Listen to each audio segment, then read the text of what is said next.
vse v 3 dneh. Tako, vse to so dejstva, se ni dosti filozofije, pač vemo, kaj moramo narediti, če hočemo nekam iti, ampak tako sem rekel, moramo bolj gledati na sebe, da bomo mi boljši, kot smo bili, in če bomo mi boljši, bo tudi rezultat boljši.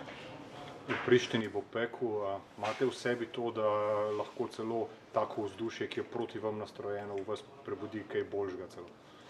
Pa definitivno, saj mislim, da ta reprezentanca, ta generacija v zadnjih letih odigrala veliko takih tekem, kjer je bilo vzdušje bolj naelektreno in mislim, da s tem ne bo težav. Bo pa zelo pomembno, kako bomo štartali v tekmo, da ne bomo nekaj paničarili preveč, ampak da tudi če bojo pritisnili mogoče na začetku tekme, da bomo znali odgovoriti mirno, da se ne zakompliciramo že na začetku in sem prepričan, da bolj, ko bo tekma šla naprej, da imamo večje šanse za uspeh, ker mislim, da igralsko imamo večjo kvaliteto. Med nami, kaj imaš rajši, da je cel stadion proti tebi ali da zate? Pa in to in to. Po eni strani je fajn, če so za tebe, po drugi strani pa tudi paše, če ti žvižgajo oziroma provocirajo, te še bolj prižge, tako da ziher bo fajn. Kako se sploh lotiti zdaj prve tekme na Kosovo? Kakšna bo biti Slovenija? Razlika od Švice, na primer, ste naredili analizo?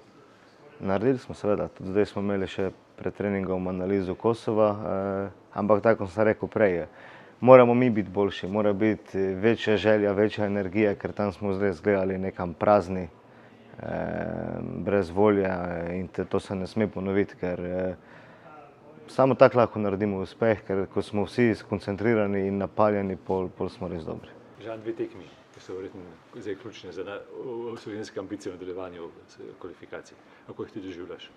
Ja, res je, mislim, da se s fanti zavedamo, kaj nam prinašata oziroma odnašata te 2 tekmi, tako da sploh ta prva bo zelo, zelo pomembna, ker dejansko moramo iti na zmago in mislim, da smo tako tudi pripravili. Kako se jih boste lotili zdaj, te sploh Kosova? Ja, Kosovo je nekako, vsi pričakujem, da so v tej nekakšni euforiji po tej zmagi nad Švedsko, sploh na domačem terenu. Tako da od začetka jih bo treba vsekakor umiriti, tudi poln stadion in ta njihova začetni nalet, verjamem, da bo na dokaj visokem nivoju in ja, teh prvih 10-15 minut treba umiriti, potem pa tudi računati na našo kvaliteto, na nekako naš stil igre, ki nas je krasil pred tem in verjamem, da bomo pri tem uspešni. Ste se naučili kaj iz tekem v Švici? Ste naredili analizo?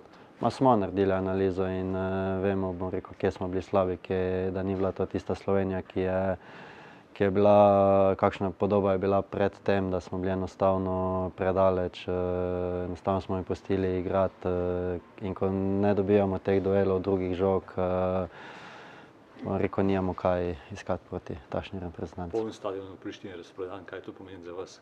Tebi všeč ali ni taka atmosfera?